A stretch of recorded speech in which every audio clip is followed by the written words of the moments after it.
Okay, so this is sort of a summary of Bayes and then a brief discussion of the homework and extended conceptual discussion. There's some technicalities involved where I'm going to try to bypass it as much as possible. Again, I assume you read this, so let's just get to the meat of it. Okay, so there are what are called, for the positive results, and this occurs for any test. I mean, if you guys get tests for your parents in the future or yourselves or your grandparents, it's not a fact that the test is accurate as such. There's a probability associated with the test that they may not talk about because that's technical stuff and that's more for the doctors. So if you get a positive result, because things are not 100% for almost all medical tests, and it's not just medical tests but elsewhere, say drug use for the Olympics. I mean, there's a variety of cases, right? But let's just think of medical tests for, say, cancer or drug use, or you got strep throat, or you got some STD, maybe. You don't know, right? You get a positive result, but since it's not 100%, you don't know for sure. So there are four combinations. A false positive, meaning it indicates a positive result, but it's not accurate. You don't actually have that. A true positive, that's not good, right? A false negative, that means it says negative, you don't have it. False means means oh man, which doesn't necessarily mean that you do have it. It just means the negative result that came back is inaccurate. Maybe further test is needed. You cannot then assume, oh, well, I must have that disease. That's also not true. And a true negative is you truly don't have it, okay? So those are the four combinations. From the drug tests, from the drug example from the homework, when you calculated it out, it showed you, and remember, I talked about, this is a pretty good test. It 99%, the test is 97% accurate for those using drugs. It, it indicates correctly 97% of the time for those using drugs, it gives a positive result. It's also on the flip side 94% accurate for those actually not using drugs. So it's a pretty good test. The problem is that when you get a positive result, the chances that someone's actually using illegal drugs, it's not. I said in the video, it's not bad. Okay, I should have qualified that. I didn't calculate because I wanted you guys to calculate that out. It's actually counterintuitive. The number that you get is 14%. Okay, so the chances that someone's an illegal drug user given a positive result is only 14%. What that means, by contrast, if that doesn't quite make sense to you, that number, there's an 86% chance that you are not a drug user, even if you test positive. Think about what that means. If you're clean, you're a good worker, no drugs, there's still an 86% chance that you will be falsely given a positive result for drug use. Your employer sees this and doesn't understand stats, and they say, oh, you're out, you're fired. And you're like, but I've never used drugs. What do these numbers mean? You, good worker, are apparently being accused of drug use falsely 86% of the time. You're outraged. I'm going to file a suit. Calm down. The test is good. The problem isn't in the test. It's 97% reliable for those catching actual drug users, and 94% reliable for indicating correctly that someone's not a drug user. So why do you get these strange numbers? This has to do with the important concept of what's called base rates. The base rate concerns the population on which the test is being administered. Since in our hypothetical example, only 1% of the population is drug users, that means 99% are clean users. The problem is that since there's so many people who are clean users, and only 1% of the population who are breaking the rules, there will be more false diagnoses than right ones, which is why you get these what are called false positives. Okay. This, by the way, has real-world application. When AIDS first came around and people didn't know what it was, and there was a relatively small percentage of the population that had it, when testing was thought to come up, and then they wanted to sort of have this like panic mode. Imagine if Trump were back then. We got to get everyone tested. Take the illegals out. This guy wouldn't understand the first thing about stats. The problem is you're going to get more false positives than true positives. So if you implemented this policy where everyone gets tested and the actual incidence of people with AIDS is really low, their base rate is small, the test, no matter how good it is, even if it's 99% reliable, remember, no test is 100% reliable. That's just not how medicine works. But even if they found the best test that science could devise, it still would have a tremendous amount of false positives, meaning people would be falsely diagnosed, and then in this Trumpian world, they'd be exported out.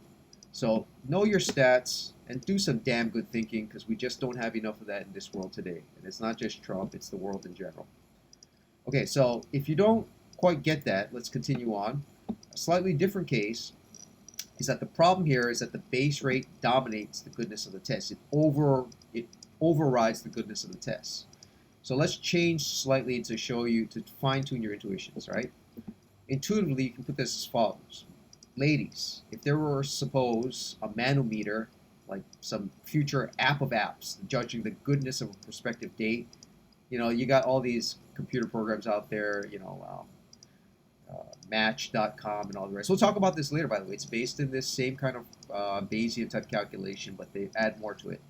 So suppose you got an app of apps, even better than Match.com, but it gives you, like, upon an initial reading of a guy, whether it's the guy's, Mr. Right or pretty good or whatever, ranks him, right? Let's suppose that 99% of the guys are stinkers. Then no matter how good your manometer is, that's just like the previous example with illegal drug use. If this base rate of stinkers dominates the goodness of your meter, it's not going to work, okay? What happens now if the base rates don't matter? So now let's sort of balance things out. Suppose there are 60% good guys in the world and 40% stinkers. Hard to say. The world, is it mostly stinkers, mostly good guys? Is that what's called a false dichotomy? It's one or the other, neither one nor the other. We might get to this later in the course with regards to what are called informal fallacies. Okay, so let's just suppose it's relatively proportional. 60% good guys, 40% stinkers, right? Unlike the previous problem where we had 1% drug users and 99% clean. Okay, so you have a less reliable crystal ball, let's suppose named Swami. He's not that good, like most people who prognosticate on the stock market or who's going to win the Super Bowl. All the experts can talk. They don't know. But they can Monday morning quarterback and say, yeah, I was right. Well, that's after the fact. So if your guy is good, let's suppose this Swami only gets it right 70% of the time, 30% Swami misses. And by the way, talking about that, we'll talk about how good someone's guess is. It's sort of like Vegas. How do they come up with odds for who's going to win this title or that? We'll get to that later in the course as well. It's based on probability. So if your guy is no good, a stinker, Swami's better, he indicates that, or she indicates that, or it indicates that 90% of the time and misses 10%. So 70% accurate for the good guys, 90% accurate for the no good guys. That's Swami. Not great, but not bad. Okay. Let's suppose you run your test 4 times and you're looking at the dance floor and you're like, I like that guy, Mr. X. And you run the scan on him, Swami, you point it at him with some laser. Don't burn his eyes out. And he comes back for one first, and you're like, yes, I want a second opinion. No. Well, why don't you try one more time? Yes. How about one more time? No. What do you make of those results? You're like, well, that's useless. It's 50-50. It's not telling me anything. But this yes, no only looks at the test results. It doesn't look at the base rates. So if you from this are inclined, and most people are, to say that these results are useless because they don't tell me one way or the other, they don't tip the scales towards one side or the other, it's 50-50. That's actually incorrect. The real question you should be asking is the following conditional or Bayesian probability question. So given, forget all, this is just the stuff I laid out before. This is to translate it, this is saying, given yes, no, you want to know, is your prospective guy one of the good guys? You want to know if he's worth, approaching. Let's use Bayes. You can calculate that out. First times the flip, same, IBID means same, plus the reverse, not good, times the flip. Okay, when you do all those calculations, here's what you get. Swami here is 89% reliable. That means there's an 89% chance this is a good guy, given the results yes, no. Why? That makes no sense. Well, let's think about it further. First off, your test results, coming back yes, no, are not simply 50%. You have to take that in combination with the base rates. Since the base rates don't matter, what matters here is the comparative compounded reliability of the two things together. So what this is indicating is not just the goodness of the test, but in addition, the base rates and what you got with the yes, no, yes, no. The yes, no, yes, no is not the relevant metric. It has to be taken into account with the goodness of the test, Swami's reliability, and secondly, with what the proportion of good guys and stinkers is. When you put those two things together, now you get some more meaningful numbers. Here's the bottom line. Your pre-theoretic intuitions, your feelings about the matter, yes, they do. But like with so much in life, if you read more about this, there's a whole slew of books. Malcolm Gladwell has made a fortune basically popularizing a lot of this stuff from social psychology literature, and some of it's accurate, some of it's not.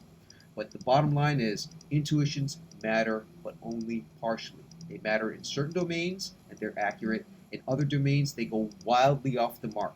And this occurs across the board, whether it's love, whether it's business, whether it's friendship, yet we're convinced that our intuitions are correct. The problem is intuitions need to be trained. So you could have intuitions without data and be partially correct, but then you miss certain things. You could have no intuitions and all data, like the person who's the archetype scientist. You could also go off the rails. It's the person who has a mixture of these two things and balances out over time, a mixture of intuition with data, and then refines each of them over time that has the best guess as to what's going on. So once again, in other words, there's no substitute for the math. Intuitions are not enough. But on the flip side, math is also not enough. Like with much of this course, it's about the concepts. The concepts are there to make you better, more aware of what's going on in our data-laden world, and to hopefully make better decisions, or at least provide some structure for addressing those questions. We'll talk about this a bit later. We'll have some practical examples with, for instance, buying a car. Okay, that's it for now. Be sure to check out the review section because the midterm's coming up, and also the syllabus about notification and all the rest.